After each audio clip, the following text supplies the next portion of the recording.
Good morning students, online classes में आपका स्वागत है। क्लास 7 और विषय हिंदी और चैप्टर हमारा 5 चल रहा था मिठाई वाला।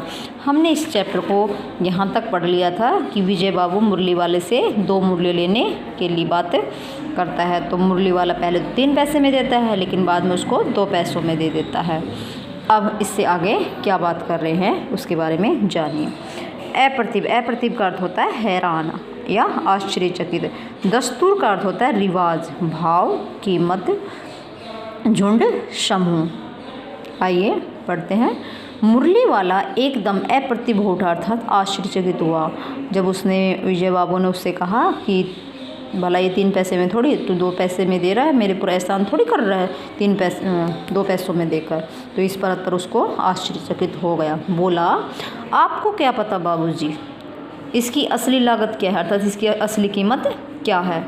यह तो ग्राहकों का दस्तूर होता है कि दुकानदार चाहे कितनी भी हानि उठाकर चीज़ क्यों न बेचे, पर ग्राहक वही समझते हैं, यही समझते हैं कि दुकानदार मुझे लूट रहा है। ये बात कौन समझते हैं? जो ग्राहक है ना, वो दुकानदार के प्रति कह रहे हैं कि ऐसा लगता है जैसे दुकानदार हमें लूट रहा हो, चाहे वो कितनी भी सस्ती दे दे चीज़।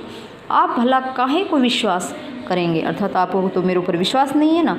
लेकिन सच पूछिए तो बाबूजी, असली दाम 2 ही पैसे है, अर्थात इस मुरली के 2 ही पैसे में है ये असली दाम। तो आप कहीं और से ले लीजिए मुरली, अर्थात नहीं ले पाएंगे कहीं और से ये मुरली। आप कहीं 2 पैसों में इस मुरली को नहीं ले पाएंगे, कहीं और से नहीं मिलेगी आपको 2 पैसों में, महंगी मिलेगी। मैंने तो पूरी 1000 बनाई थी। कितनी बनाई थी? 1000। तब मुझे एक भाव पड़ी है, अर्थात इस भाव पड़ी है कि मैं 2 पैसों में इनको बेच रहा हूँ। विजय बाबू बोले, अच्छा मुझे ज़्यादा वक्त नहीं, अर्थात मेरे पास ज़्यादा समय नहीं है, जल्दी से दे दो 2 मुरलियाँ निकाल कर, ठीक है। 2 मुरलियाँ लेकर विजय बाबू फिर मकान के भीतर पहुंच गए, अर्थात मकान के अंदर चले गए 2 मुरलियाँ लेकर। मुरली वाला देर तक उन बच्चों के झुंड में मुरलियाँ बेचता रहा। उसके पास कई रंग की मुरलियाँ थी, अर्थात रंग बिरंगी मुरलियाँ थी। बच्चे जो रंग पसंद करते, मुरली वाला उसी रंग की मुरली निकाल कर बच्चों को दे देता था, ठीक है। ये इसके क्वेश्चन आंसर है। मुरली वाले ने कितनी मुरलियाँ बनाई थी? 1000। विजय बाबू ने कितनी मुरलियाँ खरीदी थी? 2 मुरलियाँ अपने बच्चों के लिए, चुन्नू मुन्नू के लिए, ठीक है। इसको पढ़ने से पहले सबसे पहले शब्दार्थ देख लीजिए। लायक का अर्थ होता है योग्य, दुअन का अर्थ होता है दुआने, तरकीब, युक्ति। पढ़ते हैं। यह बड़ी अच्छी मुरली है, तुम यही ले लो बाबू। अब बाबू किसको कह रहा? वो बच्चों को कह रहा। कौन? मुरली वाला, कि ये बहुत अच्छी मुरली है बाबू, तो ये ले ले। तुम्हारे लायक तो बस यह है। हाँ भैया, तुमको वही देंगे, अर्थात जो तुम मांग रहे हो हम आपको वही मुरली देंगे, ये लो। तुमको वैसी न चाहिए ना, यह नारंगी रंग की, तो ये लो, अच्छी नारंगी रंग की है, वही लो। ले आए पैसे? किससे बात कर रही है? सब बच्चों से कर रहा है। और कौन कर रहा है? मुरली वाला। अच्छा, ये लो, तुम्हारे लिए मैंने पहले से ही निकाल रखी है। किसी बच्चे से कह रहा है कि ये लो, आपके लिए मैंने तो पहले से ही मुरली निकाल रखी है। तुम पैसे नहीं लाए? किसी एक बच्चे से कह रहा है कि तुम पैसे नहीं लाए, तुम्हें अम्मा से ठीक तरह से नहीं मांगे होगे पैसे, तभी तो अम्मा ने नहीं दिए। धोती पकड़कर पैरों के लिपट कर अम्मा से पैसे मांगे जाते हैं, ऐसे थोड़ी देती है अम्मा। उसके पैरों को चिपट जाओ धोती पकड़कर, तब देगी वो अम्मा पैसे। हाँ बाबू, फिर जाओ, एक काम करो बेटा, तो फिर जा और अम्मा से पैसे लेकर आ। अब की बार मिल जाएंगे आपको पैसे, ठीक है। अब वो 2 अन्नी ले आया। कितने ले आया? 2 अन्नी है। तो क्या हुआ? लो, पैसे वापस ले लो, मैं खुले कर देता हूँ, तुम 2 पैसे देकर और वापस ले लो। ठीक हो गया ना हिसाब? मिल गए ना पैसे आपको वापस? देखो, मैंने तरकीब बताई, ठीक है, बताई ना कि अम्मा से पैसे कैसे लेते हैं, तो आपको पैसे भी मिल गए और मुरली भी मिल गई। अच्छा, अब तो किसी को नहीं लेना ना, सब ले चुके ना मुरली। ये बातें मुरली वाला बच्चों से कह रहा है कि सबको मिल गई ना मुरली, कोई बचा तो नहीं है। तुम्हारी माँ के पास पैसे नहीं है? किसी एक बच्चे से कह रहा है कि तुम्हारी माँ ने पैसे नहीं है, तुम्हारी माँ के पास पैसे नहीं है। अच्छा, तुम भी यह ले लो, कोई बात नहीं, तुम भी मुरली ले लो। अच्छा, तो अब मैं चलता हूँ। इस तरह मुरली वाला फिर आगे बढ़ गया, अर्थात सारे बच्चों को मुरलियाँ देखकर मुरली वाला आगे निकल गया। मुरली वाला राज बाबू किसे कहता है? बच्चों को कह रहा है मुरली वाला।